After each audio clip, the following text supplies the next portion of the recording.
ఒక చిన్న కవిత్వాన్ని చదువుతాను.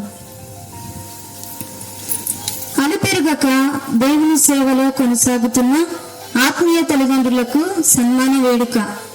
సేవే ధ్యేయం, ప్రార్థనే ప్రాణముగా కొనసాగుతూ ఉన్న కృపా మహావృక్షపు నీడలో సేద తీరుతూ ఆనందంతో నిండిన మా హృదయాల నుండి బయటకు వస్తున్న ఆత్మీయ ఆలాపన.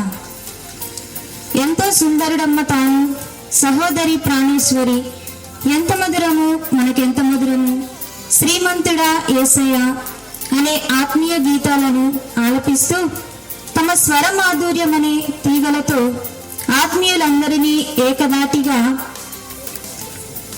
ఆ పాటలకు ప్రాణం పోసిన వారిని సహితం చుట్టేసి బంధించిన ఘనత తమరికే సొంతం.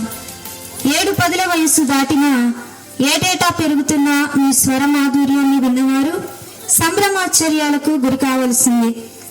సొదమ గొమొర్రా పట్టణం వలె ఉన్న ఈ భయంకరమైన గ్రామమును గూర్చి పరిశుద్ధాత్మ దేవుడు చింతించి దుఃఖించిన సమయంలో మీరు కలిగి ఉన్న కృపానందం అనే పేరుకు మారుగా మీ క్రియలను చూపించి దేవుని కృపచేత సంఘమును స్థాపించి ఆయనను ఆనందింపజేసినందువలన ఈ గ్రామము పచ్చగా దేవునిచే నాటబడిన తోటవలే ఉన్నది.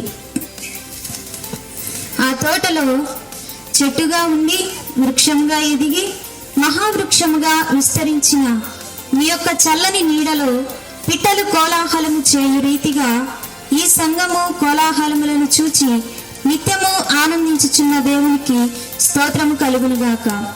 మీరు నిత్యము దేవుని వాక్యము అనే నీటిని మీ హృదయంలో నుండి కుమ్మరించినప్పుడు ఆ నీరు ప్రవాహము వలె మారి నదిలా ప్రవహిస్తున్న సమయంలో ఆ నదిలో చిన్న చిన్న చేపల వలె ఉండి ఎదుగుచున్న మేము నిత్యము సంతోషించుచున్నాము. మీరు అనారోగ్య పరిస్థితిలో ఉండి సంఘమును గూర్చి దుఃఖించుచు సంతోషింపజేయచ్చు ఆయనలో కొనసాగించుచున్న దేవునికి మేము ఎల్లప్పుడూ రుణస్థులమే. సంఘము అనే గొర్రెలమైన మమ్మును క్రమ పద్ధతిలో దేవుని మార్గంలో మంచి కాపరిగా నడిపించుచున్న ఘనత తమరిదే.